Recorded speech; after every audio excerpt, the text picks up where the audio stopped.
Okay, so let's talk about placement.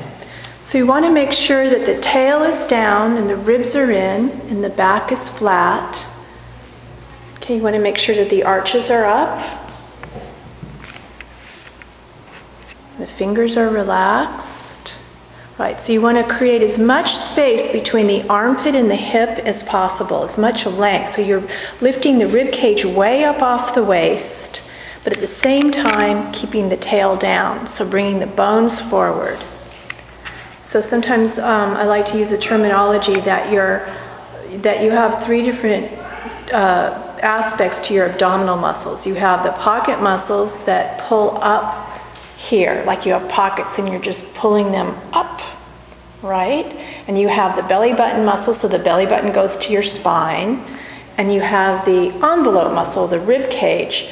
So it's as if you are sealing the flap of your envelope so that you don't stick the rib cage out like that, yeah, and you don't, and when and show the pocket muscles, push the pocket let the pocket muscles go, right, so the pelvis is back. And now, tail down and bring the pocket muscles, yes. And you're not squeezing under, so you're not tucking under, so tuck under and show tucking under, right? You're just letting the back be free, so the pocket muscles are up, the tail is down, the rib cage is in. So you're lifting the rib cage way up off the waist, but at the same time keeping it in. Beautiful.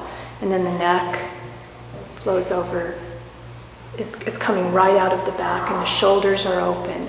So it's a little bit of a challenge keeping the shoulders back and the rib cage in, because oftentimes when you push the shoulders back, you want to stick the rib cage out. Right, so you have all these different polarities. You have this pulling up against this pushing down. You have this pushing back against this pushing forward. Yeah, you have the thighs opening against this pushing down. You have the legs pulling down into the ground and at the same time pulling everything up and out over, above the ground. Okay.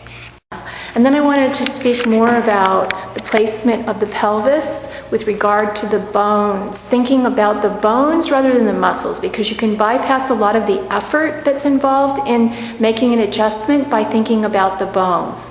A lot of times people really stress out trying to get their backsides down, their tails down, and they end up tensing their muscles and getting kind of stuck with their pelvises back, when it's really just a very simple bringing the bones forward. So it's a simple, just from here, just bringing the bones forward instead of trying to tense and tuck under like that, just bringing the bones forward.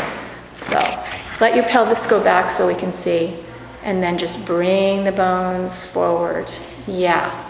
And so it's not really so much about what she's doing with her gluteals as what she's doing with her entire, the pelvis. Thank you.